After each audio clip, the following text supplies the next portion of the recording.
এক গ্রামে লতা নামে এক মহিলা বাস করত। তিনি কুসংস্কারে বিশ্বাস করত। একদিন তিনি তার স্বামীকে বলেন, ওগো শুনছো, আমার তো বয়স হয়ে গেছে। এবার মনে হয় ছেলেকে বিয়ে করাতে হবে। আমি আমার ছেলের জন্য একজন ভদ্র ও কর্মঠ বউ নিয়ে আসব, যে সব কাজে পারদর্শী হবে, আমাদের সেবা যত্ন করবে। তুমি কি বলো? তুমি যা ভালো মনে করো। তাহলে কালকে কি ঘটককে আসতে বলবো? হ্যাঁ, আসতে বলো। 10টা মেয়ে দেখে একটা ভালো মেয়ে বেছে ছেলেকে বিয়ে করাবো। পরের দিন সকালে লতা বাড়ির আঙিনা ঝাড়ু দেওয়ার সময় একটা কালো বিড়াল সামনে দিয়ে রাস্তা কেটে যায়। লতা তা দেখে অবাক হয়ে যায় আর বলে, এ তো খুবই অমঙ্গলের কথা। সকাল সকাল কালো বিড়ালের মুখ দেখতে হলো। আজকে হয়তো বাসায় কিছু অমঙ্গল হতে যাচ্ছে। কিছুক্ষণ পরে লতার ছেলে রমেশ একটা মেয়েকে নিয়ে আসে আর লতাকে ডাক দিয়ে বলে, মা, আমি রুবিনাকে বিয়ে করেছি। ও আমাদের হরি চাচার মেয়ে। আমি ওকে অনেক পছন্দ করতাম, তাই ওকে আমার জীবন সঙ্গী বানিয়ে নিয়ে এসেছি। ছেলের মুখে এই কথাগুলো শুনে লতা সেখানে জ্ঞান হারিয়ে ফেলে। লতাকে সবাই ঘরে নিয়ে যায়। কিছুক্ষণ পরে লতার জ্ঞান ফিরে আসে আর সে বলে, আমি আগেই বুঝতে পেরেছিলাম ওই কালো বিড়ালটাকে দেখে আমার বাসায় কিছু অমঙ্গল হবে। আর দেখো, তোমার ছেলে ওই অলক্ষী রুবিনাকে বিয়ে করে নিয়ে এসেছে। আমি এই বিয়ে কখনো মেনে নিব না। মায়ের মুখে এসব কথা শুনে রমেশ বলে, দেখো মা, যা হবার হয়ে গেছে। আমি রুবিনাকে বিয়ে করে নিয়ে এসেছি। দয়া করে আর কথা বলিও না। আমার সুখের জন্য আমাদের বিয়েটা মেনে নাও, না হলে আমরা এ বাড়ি ছেড়ে চলে যাব। ছেলের মুখে এসব কথা শুনে রমেশের বাবা ধর্মেশ বলে, দেখো গিন্নি, যা হবার হয়ে গেছে, আর কথা বলে লাভ নেই। এখন ছেলের সুখের জন্য হলেও তোমাকে বিয়েটা মেনে নিতে হবে। তা না হলে, দেখলেই তো, তোমার ছেলে বলল ও বাড়ি ছেড়ে চলে যাবে। তুমি কি চাও তোমার ছেলে তোমার কাছ থেকে দূরে চলে যাক? স্বামীর মুখে এসব কথা শুনে লতা বিয়েটা মেনে নিল আর মনে মনে ভাবল, আমি বিয়েটা ঠিকই মেনে নিলাম, কিন্তু ওই মেয়েটাকে কখনো বৌমা হিসেবে মেনে নিতে পারবো না। রমেশ ঘরে গিয়ে তার স্ত্রী রুবিনাকে বলে, আমি জানি আমার বাবা মা আমাদের বিয়ে মেনে নেবে, কারণ আমি তাদের একমাত্র সন্তান। তারা আমাকে তাদের থেকেও বেশি ভালোবাসে। তুমি দয়া করে মায়ের মন জোগানোর জন্য যা যা করার দরকার তাই তাই করবা। দেখবা মা ঠিকই তোমাকে মেনে নিয়েছে। তোমার উপরে আমার অনেক বিশ্বাস আছে। তুমি এই কাজটা ঠিক করতে পারবা। আপনি চিন্তা করবেন না, আমি মায়ের মন জোগানোর জন্য যা যা করতে হয় তাই তাই করব। আপনি এখন নিশ্চিন্তে ঘুম আসেন। তাই বলে দুজনে ঘুম আসে। পরের দিন সকালে ঘুম থেকে উঠে রুবিনা বাড়িঘর ঝাড়ু দেওয়া থেকে শুরু করে রান্নাবান্না করা সব কাজ শাশুড়ি ঘুম থেকে ওঠার আগেই সেরে ফেলে। লতা ঘুম থেকে উঠে মনে মনে ভাবে, দেখি বাহিরে যাই, কি অবস্থা হয়ে আছে। কোথাও কোনো ভুল দেখলেই আচ্ছা করে বকে দেব, আর ছেলেকে দেখাবো যে তার পছন্দ কেমন। এই বলে লতা বাইরে এসে রান্নাঘরে যায়। বাড়ির আশেপাশে তাকিয়ে দেখে, কিন্তু কোথাও কোন কাজের ভুল পায় না। আর মনে মনে বলে, কি ব্যাপার, এত সকালে সব কাজ হয়ে গেছে, কোথাও কোন ভুল দেখতে পাচ্ছি না। কিন্তু এমন হতে দেওয়া তো যাবে না। একটা ভুল বের করতে হবে আমাকে। তা না হলে ছেলেকে কিভাবে দেখাবো যে তার পছন্দ ভুল ছিল। কিছুক্ষণ পরে বাড়ির সামনে একটা মুরগি মরে পড়ে থাকে। এই দেখে লতা চিৎকার করে বলতে থাকে, হায় হায় রে। লতার চিৎকার শুনে সবাই বাইরে বের হয়ে আসে। আমার কি সর্বনাশ হয়ে গেল, আমার সাধের মুরগিটা মরে গেল। আর মরবে না কেন, বাড়িতে যে অপয়া ঢুকেছে, ঢুকতে না ঢুকতেই আমার বাড়ির একটা জিনিস ক্ষতি হতে শুরু করেছে। মায়ের কথা শুনে রমেশ বলে, মা, এবার চুপ থাকো তো। সবসময় তুমি রুবিনাকে দোষ দাও। এতে ওর কি দোষ? তোমার মুরগিটার অসুখ ছিল, তাই মারা গেছে। আর তুমি শুধু শুধু ওকে দোষারোপ করছো। ওগো দেখো, তোমার ছেলে এখন ওই অপয়ার হয়ে কথা বলছে। আমার কথার কোন মূল্যই নেই ওর কাছে। আমি বলেছিলাম, সবকিছুই হচ্ছে ওই কালো বিড়ালটা দেখার জন্য। কেন যে সেই দিন সকালে আমি কালো বিড়ালটার মুখ দেখতে গেলাম।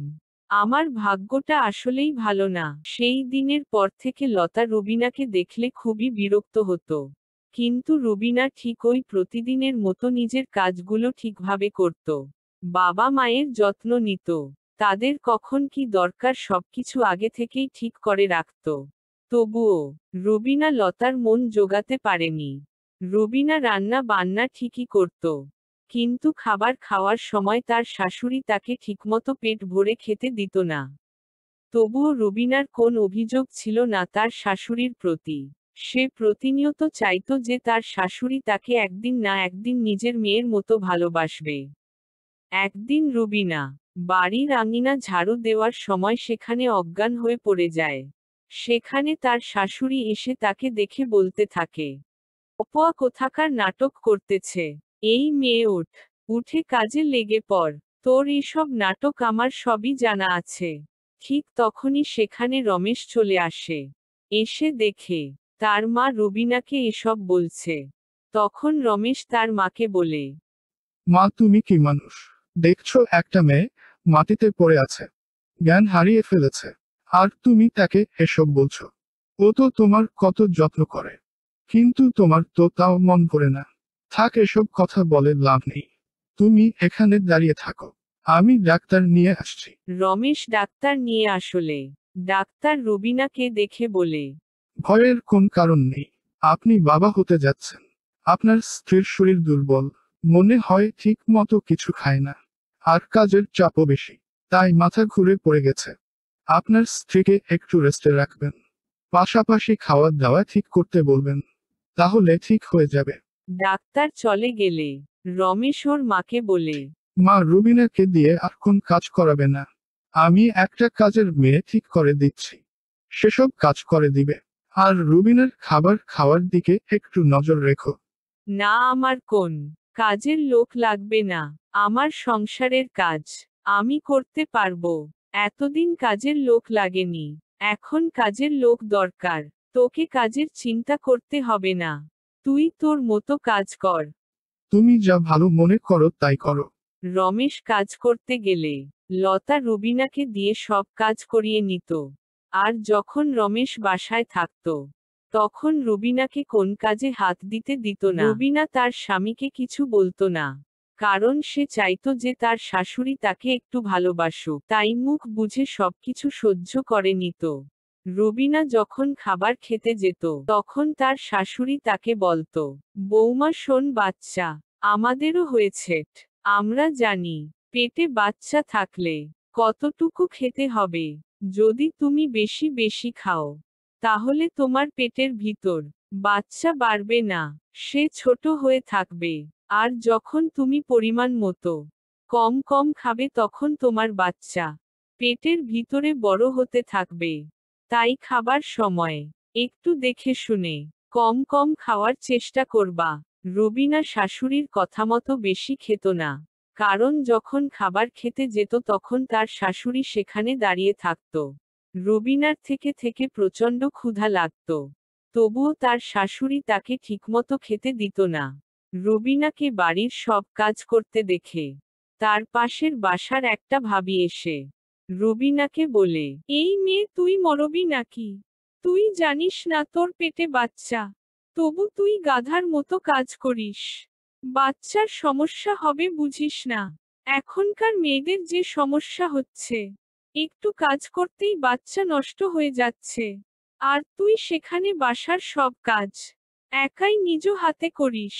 এখন তো তোর ভরা মাস, এখন অন্তত কাজ করা বাদ দিয়ে দে।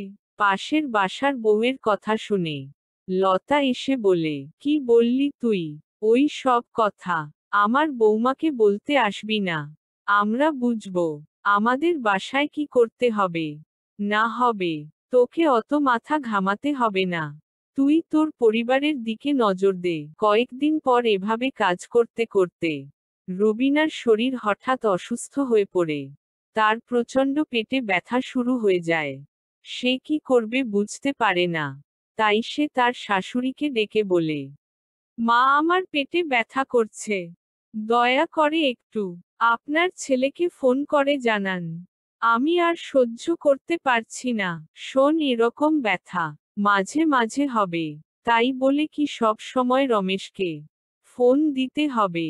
ও কিছু হবে না, দেখবি একটু পরে ঠিক হয়ে যাবে। যাও এখন, যা কাজ আছে করে নেও। ঠিক ওই সময় পাশের বাসার ভাবিটা যাচ্ছিল।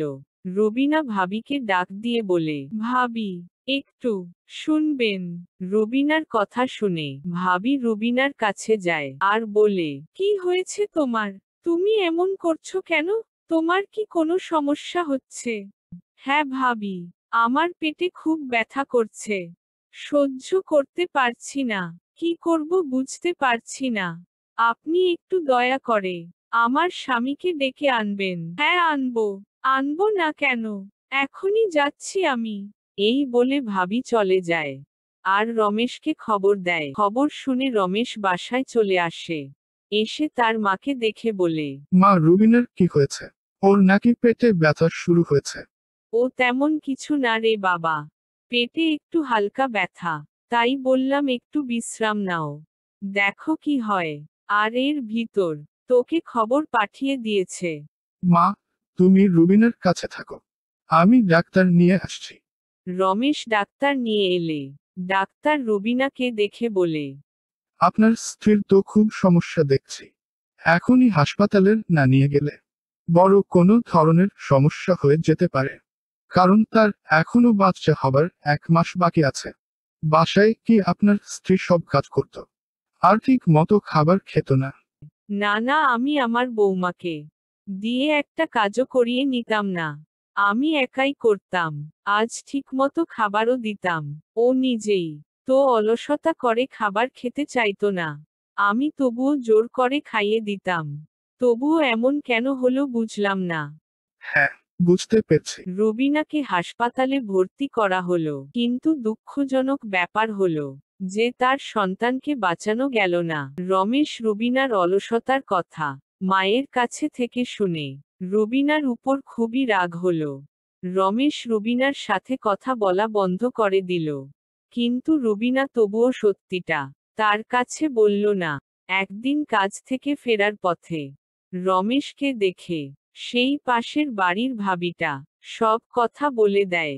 রমেশ কথাগুলো শুনে বাসায় এসে রবিনাকে বললে। রবিনা বলে, কি বলবো বলো, ওই সময় যদি আমি তোমাকে সব কথা বলে দিতাম, তাহলে তো তুমি তোমার মাকে অনেক বকাঝকা করতে। কিন্তু আমি তা চাই না, আমি চাই যে তিনি আমাকে তার নিজের মেয়ের মতো ভালোবাসুক। তাই সেই সময়ে চুপ থাকাটাই ভালো মনে করেছিলাম, তাই তোমাকে কিছু বলিনি। তুমিও দয়া করে এ কথা আর মাকে বলবা না, মা অনেক কষ্ট পাবে। যখন রমেশ ও রবিনা কথা বলছিল, তখন রমেশের মা লতা বাহির থেকে সব কথা শুনছিল। লতার রবিনার কথা শুনে মনে মনে ভাবল, আমি মেয়েটার উপর এত অত্যাচার করলাম অথচ সে আমার একটা কথারও প্রতিবাদ জানালো না, আর আমি তাকে অপা ভাবতাম। আসলে আমার ধারণাটা ভুল ছিল। কালো বিড়াল দেখা এটা কোন ব্যাপার না, প্রকৃতির নিয়মে সবকিছু চলে। আর আমি এই অন্ধ বিশ্বাস নিয়ে এতদিন আমার মেয়ের মতো বৌমার উপর অত্যাচার করেছি, এটা আমি মোটেও ঠিক করিনি। আমি আজকেই ওর কাছে ক্ষমা চেয়ে নিব। এই ভেবে লতা রবিনার কাছে যায় আর বলে, মা আমি আমার ভুলটা বুঝতে পেরেছি। আমি তোর উপরে কতই না অত্যাচার করেছি, অথচ তুই আমাকে এত ভালবাসিস। আমাকে ক্ষমা করে দে, আমি আর কখনো এরকম করব না। আপনি তো আমার নিজের মা, মা কখনো মেয়ের কাছে ক্ষমা চাইতে পারে? রবিনা লতাকে ক্ষমা করে দেয়। এই দিনের পর থেকে রবিনাকে লতা নিজের মেয়ের মতো ভালোবাসতে লাগলো। এভাবেই তারা সুখে শান্তিতে জীবন যাপন করতে শুরু করলো।